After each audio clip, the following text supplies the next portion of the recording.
Hello বন্ধুরা, সকলে কেমন আছো? বছর তো শেষ হতে চললো, কিন্তু বছর শেষ হলেও উৎসব থেমে থাকে না বাংলার বুকে, আর আমার নিজের শহর শ্রীরামপুরে। আজকে তোমাদের সাথে শেয়ার করতে চলেছি আমাদের শহর অর্থাৎ শ্রীরামপুরের অত্যন্ত প্রাচীন একটা পুজো, ছিন্নমস্তা পুজো। সেই পুজোর ইতিহাস কিন্তু একদম অন্যরকম এবং তার সাথে তার উপাচারও কিন্তু অন্যান্য পুজো থেকে একদমই আলাদা। তো চলো পুরো ভিডিওটা আমাদের সাথে থাকো এবং ইতিহাসের সাক্ষী হও। তোমরা অনেকেই জানো যে পৌষ অমাবস্যার কথা, কালী পুজো, যেহেতু বাংলাকে কালীক্ষেত্র বলা হয়, তাই বাংলার বিভিন্ন জায়গায় কালী পুজো হয়ে থাকে এইসব। আর কালী মায়েরই একটি রূপ ছিন্নমস্তা, খুব ভয়ঙ্কর একটা রূপ, বাট মাকে খুব জাগ্রতভাবে পুজো করা হয়। বেসিক্যালি বলা হয় এই মায়ের কাছে কোনো আবদার বা কোনো ইচ্ছে জানাতে নেই, কারণ মা নিজে হচ্ছে তোমার ত্যাগের প্রতীক। শ্রীরামপুরের বুকে এই পুজো হয়ে আসছে প্রায় 47 বছর ধরে। পুজোর ইতিহাস কিন্তু বেশ রোমাঞ্চকর আর কি। এই মুহূর্তে আমি যেখানে দাঁড়িয়ে আছি এটা হচ্ছে মাহেশ রেটের ঘাট, বা তোমরা যেই বাস স্টপেজ বলো বা অটো স্টপেজ যেখানেই বলো না কেন, সেটা তোমরা নামবে হচ্ছে শশীভূষণ ঘোষ লেন, জিটি রোডের ওপর।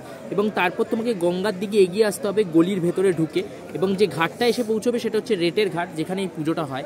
এবং এই ঘাটকে কেন্দ্র করেই কিন্তু এই পুজোটার একটা নিবিড় যোগ রয়েছে। এই হচ্ছে পুজো প্রাঙ্গণ, এই যে এখানে তোমরা দেখতে পাচ্ছ সবাই ভিড় জমিয়ে রেখেছে। এই পুজো মণ্ডপেই আট্টুবাদে ঠাকুরটা আসবে, কিন্তু তার পাশেই কিন্তু এই হচ্ছে সেই ঘাট। এইখানে হচ্ছে একটা ঘাট রয়েছে, এটা হচ্ছে রেটের ঘাট।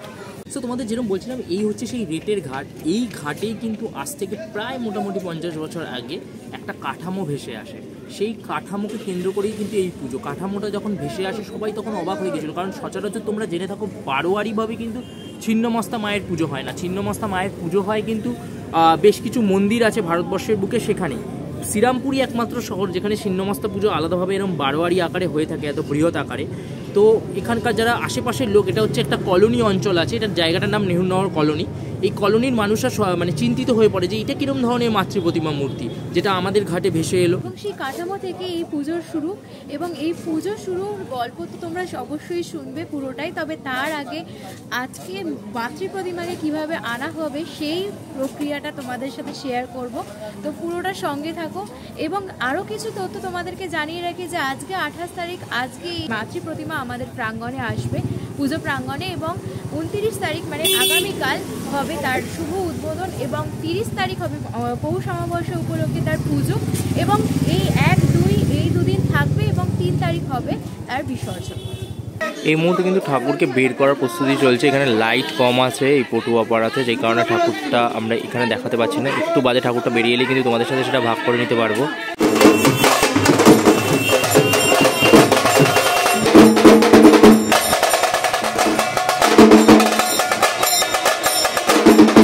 মায়ের যে মূর্তি আছে তাকে জবার মালা এবং বিভিন্ন মালা দিয়ে সাজানো হচ্ছে।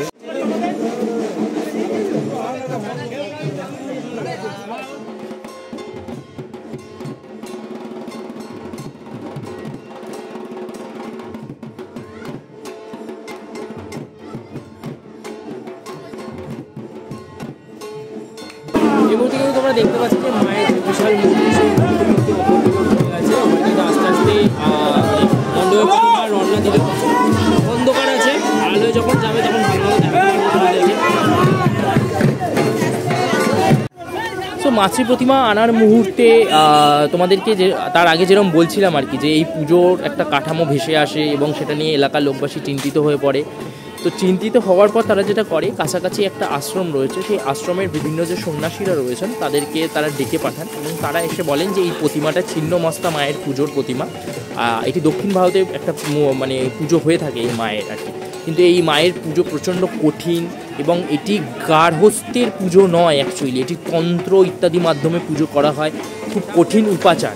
এইটা শুনে এলাকাবাসী খুব চিন্তিত হয়ে পড়ে, এবং বহু মানুষের মানে আপত্তি হয় যে না, এরম পুজো করার দরকার নেই, এরম একটা পুজো বারোয়ারিভাবে আলাদাভাবে করার দরকার নেই। কিন্তু সবার আপত্তি সত্ত্বেও হয়তো মায়েরই ইচ্ছা ছিল, মায়ের এই পুজো কিন্তু এই প্রাঙ্গণে শুরু হয়, এবং ওই আশ্রমেরই যে সাধকরা রয়েছেন তারা এখানে পুজোটি উপাচারটি করেন। এবং তোমরা জেনে থাকলে অবাক হবে যে এখনও অবধি কিন্তু ওই বিভিন্ন তন্ত্র উপাচার ইত্যাদি মতেই কিন্তু এই পুজো এখানে চলে আসছে। কিন্তু পটুয়াপাড়া দিয়ে চলতে চলতে যে মায়ের যে প্রতিমা সেটা কিন্তু এই পাড়ায় চলে এসছে। পুজোটা কোথায় হয় তোমাদেরকে এর আগেও শেয়ার করে দিয়েছি। তো সেই পাড়া মানে শশীভূষণ ঘোষলেন, সেইখানে কিন্তু মায়ের যে শোভাযাত্রা সেটা কিন্তু অলরেডি চলে এসছে। দেখো এরকমভাবে রাস্তায় কিন্তু ফুল ছড়াচ্ছে ছোট ছোট বাচ্চারা মায়ের আসার আগে।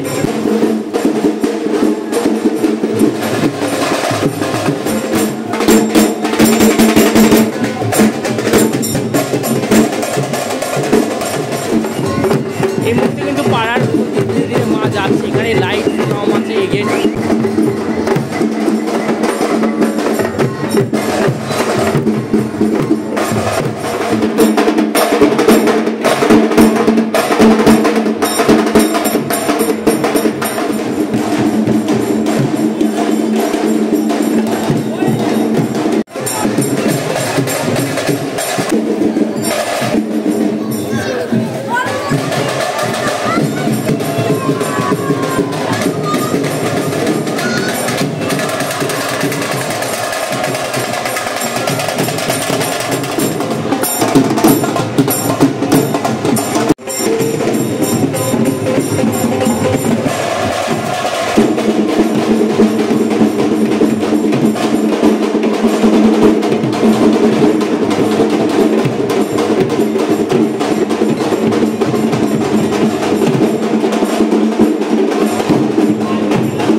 মায়ের যে পুজো প্রাঙ্গণ, সেই প্রাঙ্গণে কিন্তু অলমোস্ট আমরা চলে এসেছি।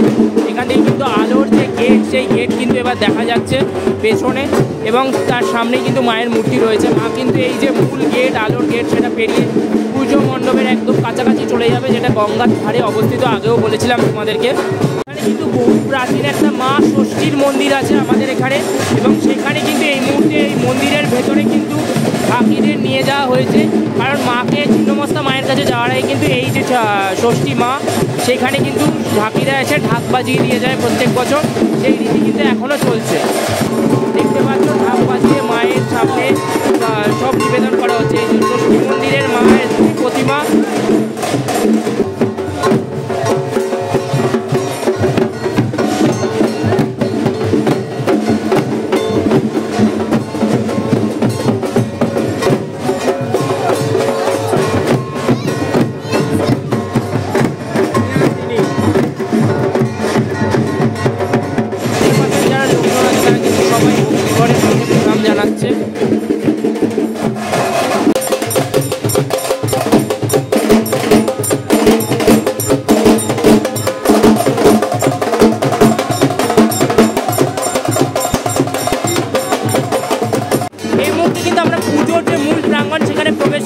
গঙ্গার ধার তীরবর্তী যে জায়গাটা রয়েছে রেটের ঘাটের, এবং এই মিনিচারের নিচ দিয়ে যখন মায়ের প্রতিমাটা যাবে এই আলোকসজ্জার নিচ দিয়ে, দেখতে কিন্তু অপূর্ব সুন্দর লাগে।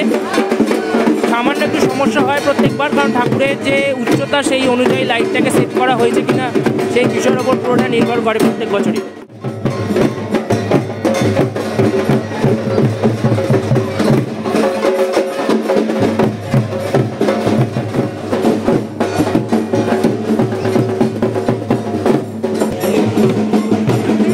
একদম কিন্তু আমরা মূল যে মণ্ডপ হয়েছে সেই মণ্ডপের সামনে চলে এসেছি।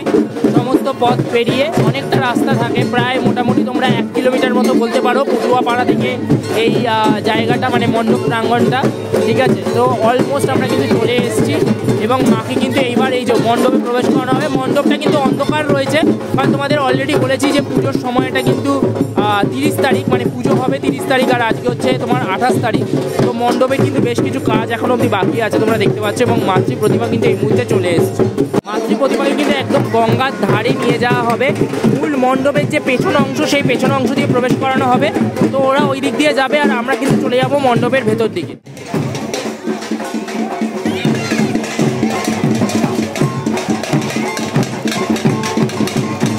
পাড়ার যারা সদস্যরা রয়েছে বা দূর দূরান্ত থেকে সমস্ত মানুষ কিন্তু চলে এসছে। মণ্ডপটা কিন্তু ইনকমপ্লিট অবস্থায় রয়েছে, কারণ 30 তারিখ পুজো আর আজকে হচ্ছে 28 তারিখ রাত্রিবেলা। এই ফুলের যে বিভিন্ন কাজ সেগুলো হওয়া এখনও বাকি আছে। আর এই যে মণ্ডপের এই অংশটা ফাঁকা রাখা হয়েছে, এখান থেকে কিন্তু মাতৃ প্রতিমাটাকে, এই যে মূল বেদি, মায়ের যে বেদি, সেখানে প্রবেশ করানো হবে এর কিছুক্ষণের মধ্যে। প্রত্যেক বছর 30 তারিখ মানে ভিন্ন ভিন্ন ডেটে হয়, বাট পৌষ অমাবস্যার তিথিতে কিন্তু এখানে বিশাল বড় করে যজ্ঞ হয় এবং সেই যজ্ঞের জন্য কিন্তু একটা বড় যজ্ঞের যে কুঞ্জ আর কি যাকে বলা যায়, সেই যজ্ঞ কুণ্ড কিন্তু তৈরি করা হয়েছে এবং তাকে কিন্তু খুব সুন্দর করে আলপনার মাধ্যমে সাজানো হয়েছে।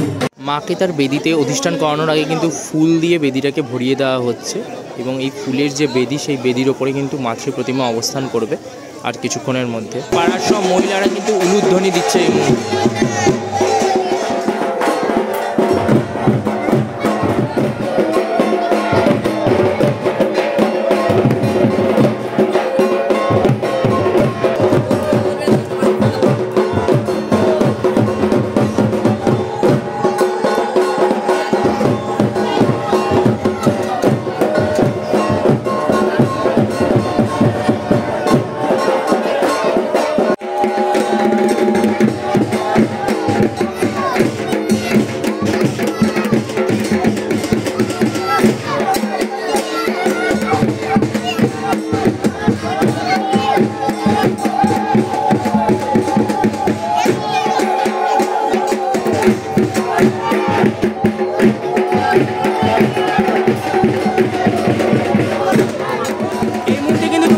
মাকে কিন্তু মূল যে বেদি, সেই বেদিতে কিন্তু তোলা হচ্ছে।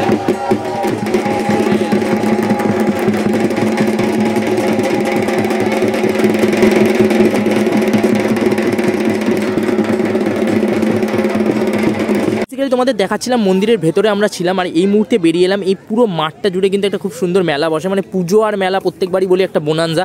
আর এখানে হবে সাংস্কৃতিক অনুষ্ঠান, ওই যে দূরে দেখা যাচ্ছে আমাদের এখানকার বেশ জনপ্রিয় আর কি এই মুহূর্তে, তাই তো যাই বলিস না কেন। তো বেসিক্যালি এইখানে হবে ফাংশন, আর এখনও কিন্তু মণ্ডপের শেষ মুহূর্তে প্রস্তুতি চলছে। আবার মনে করিয়ে দিই, পৌষ অমাবস্যা যারা যেখানে থাকো, বিভিন্ন জায়গায় কালী পুজো দিতে যাও, সবাই আমরা জানি, অনেকে দক্ষিণেশ্বর মন্দিরে ভিড় জমাও, অনেক কিছু, মানে এটা একটা বাঙালির একটা ছোটোখাটোর মধ্যে একটা উৎসবই বটে পৌষ অমাবস্যাটা। তো যারা যারা শ্রীরামপুর বা হুগলি জেলার মধ্যে থাকো বা কাছাকাছির মধ্যে থাকো, চাইলে এই মায়ের দর্শন করে যেতে পারো। ভিন্ন একদম অন্যরকম একটা পুজো দেখতে পাবে, যেখানে পুজো কিন্তু তন্ত্র ইত্যাদি মত অনুযায়ী হয় এবং খুব কঠিন উপাচারে হয়। সো জাগ্রত মা, এসো। ভালো লাগলে ভিডিওটা সাবস্ক্রাইব করতে ভুলো না। আর খুব শিগগিরই নতুন কোনো ভিডিও নিয়ে দেখা হচ্ছে, ততক্ষণের জন্য দুর্গা দুর্গা।